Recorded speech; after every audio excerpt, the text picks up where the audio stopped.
Bonjour à tous. Alors, on me le demande de temps en temps, donc je le fais. Je vais faire un tirage sur la triangulaire. Votre autre au milieu. Vous d'un côté.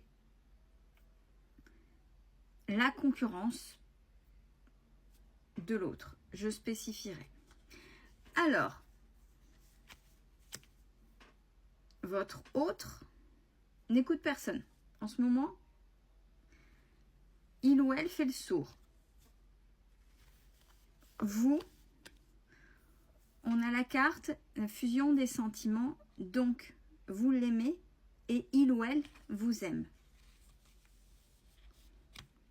Qu'est-ce qui fait la différence avec l'autre, la concurrence? On dit que l'autre, la concurrence, sort de sa zone de confort, c'est-à-dire pousse votre autre à faire des choses qu'il ou elle n'a pas l'habitude, donc forcément, il y a un intérêt davantage à aller vers la concurrence.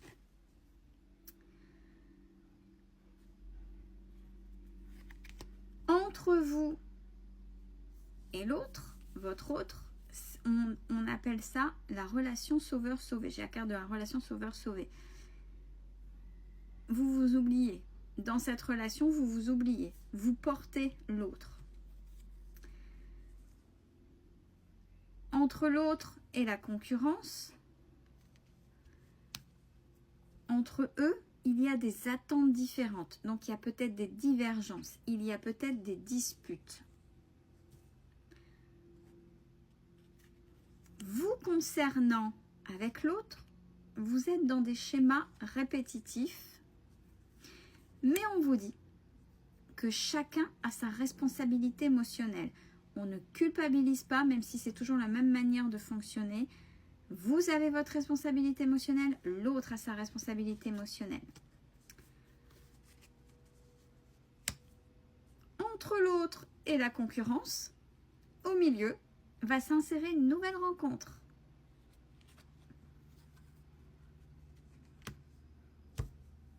Ou forcément, il y en a un des deux,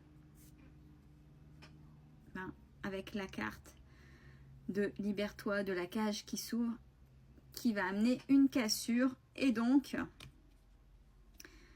c'est direct en fait.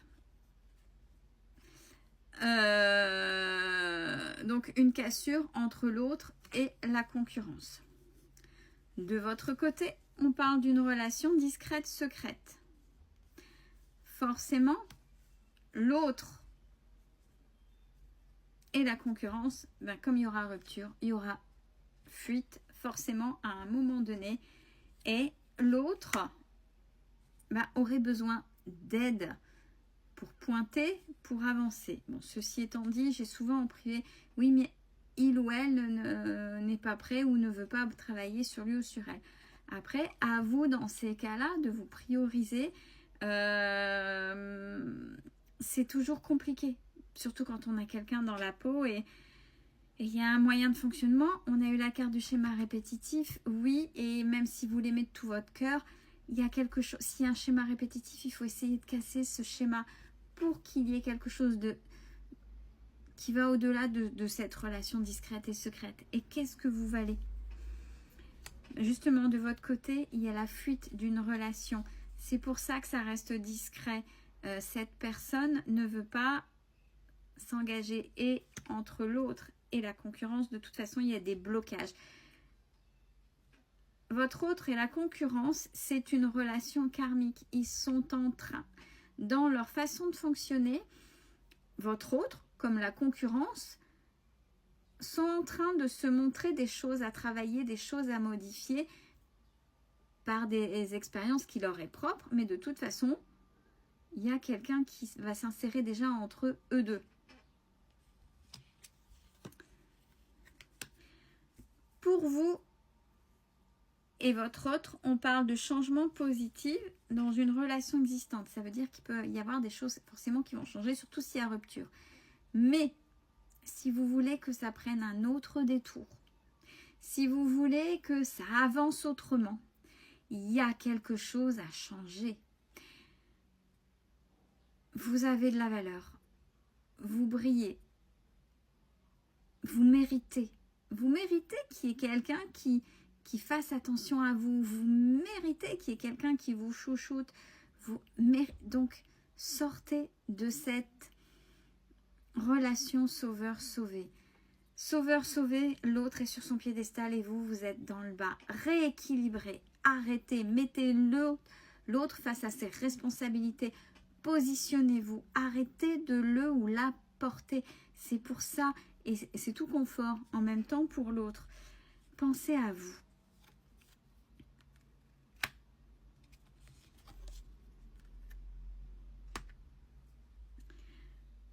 Concernant l'autre, de toute façon, hormis le karmique avec la concurrence, il n'y a rien de particulier.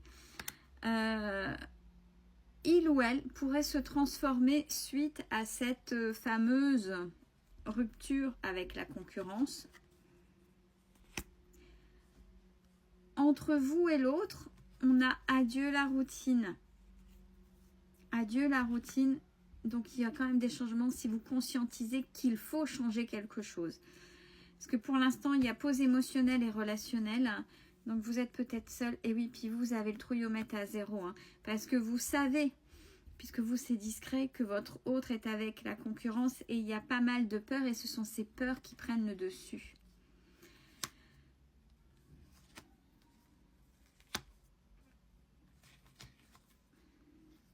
De l'autre côté, entre l'autre et la concurrence, forcément, la relation avant qu'il y ait cette rencontre qui amènera la rupture, c'est une relation différente. Ben oui, puisque de toute façon, elle est au grand jour, déjà ça.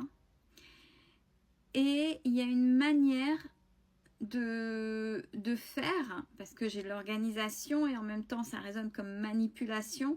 Il y a quelque chose qui est donné qui n'est pas OK. Qu'est-ce qui est fait pour... Mais c'est du karmique, n'oubliez pas. Il y a de l'apprentissage. Et en plus, alors pour qui? Pour l'un, c'est-à-dire votre autre, et ou la concurrence, il y a de toute façon le poids de la famille.